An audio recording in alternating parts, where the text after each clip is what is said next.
Folks, last but certainly not least, I'd like to turn the microphone over to our matron of honor, ladies and gentlemen, Mrs. Becky Vandekamp. I'm going to read mine. I'm not as cool as the guys. It's an honor and privilege to be able to stand here today and be a part of the start of your marriage. Courtney, you are such a special person in my life. I'm not going to cry. And in the lives of my family. You're like my sister, daughter, and friend, all wrapped up into one beautiful person. It has been amazing to journey with you through all these years and share so many adventures.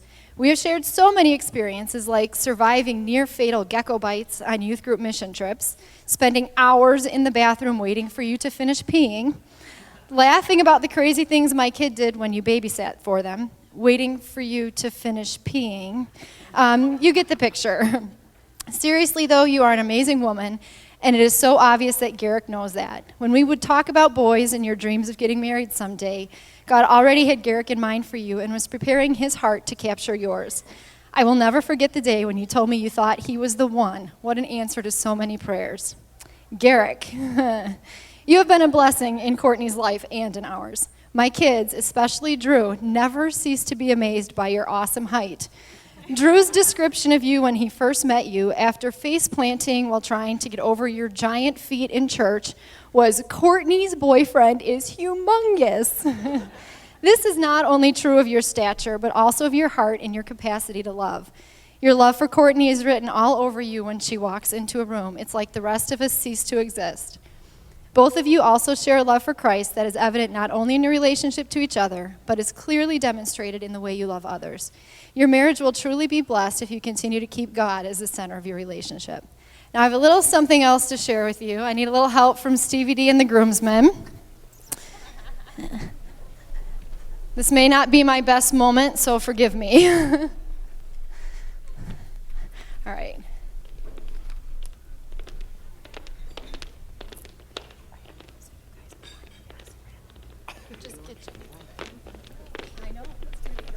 All right, you guys ready? I need you to help me. I really need you to help me. All right, go ahead. Put your hands up. Do something. Now, this is a story all about how Garrick and Courtney got together now. And I'd like to take a minute. Sit back in your chairs. I'll tell you how it happened, because I was there. Now you can do a little free dance. Woo!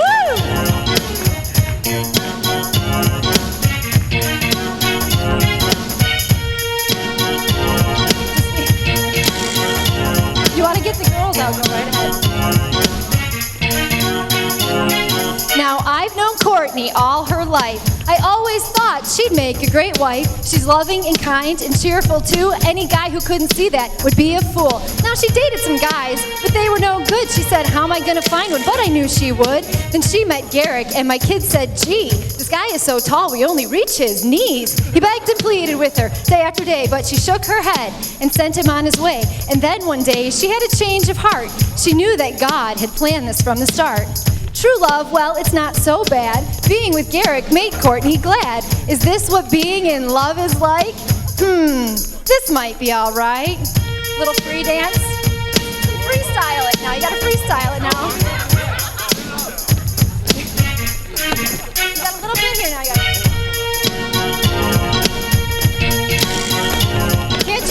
Can you do the white boy?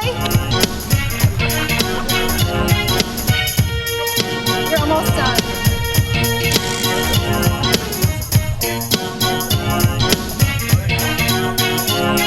He bought her a ring and got down on one knee. She said yes, and then she called me. The only thing I can say is true love is rare, but you see it right here when you look at this pair. They exchanged their rings and said their vows. In sickness or in health, you'll always be now.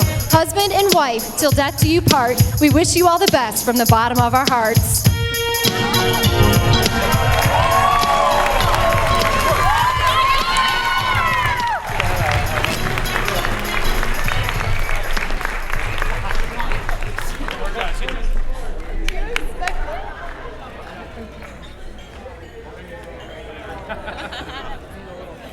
We probably should toast them to Courtney and Garrick. Woo! And the groomsmen,